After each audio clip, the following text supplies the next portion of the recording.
morning everyone! Morning walk ulit tayo. Papawis lang para magkaroon ng vitamin D.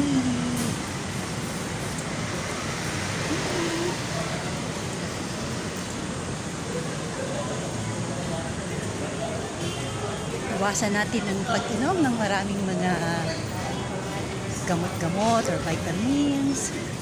Magkaroon tayo ng natural vitamin D para healthy sa ating mga liver and kidney. Let's go guys, let's walk. Walking is the best exercise. Happy Tuesday everyone, let's walk. Walk for a cause. And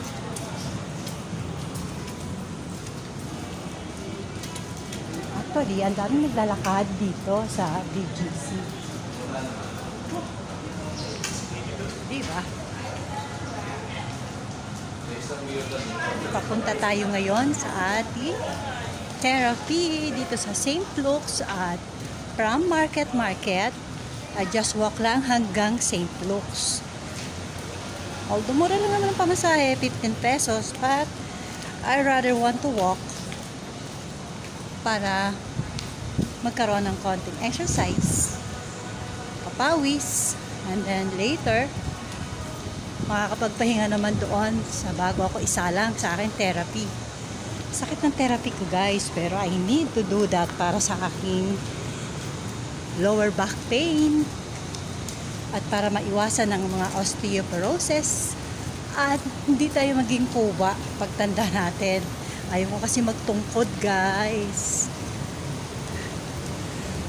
At pag napagod, konting pahinga lang po. Pahinga lang ng konti and then lakad again. Ganun lang ang buhay. Pag napagod, pahinga. Pero bawal ang sumuko. Ganun guys. Hi. Kapagod. But pagod is worth. Nakakatuwa lang, di ba? Ganito na lang ang life ko. Kahit maraming problem, huwag natin intindihin ang mga problema na yan. Mapapagod din sila sa atin. Okay guys. Araw today. Thank you Lord for the sunshine. Much love. God bless.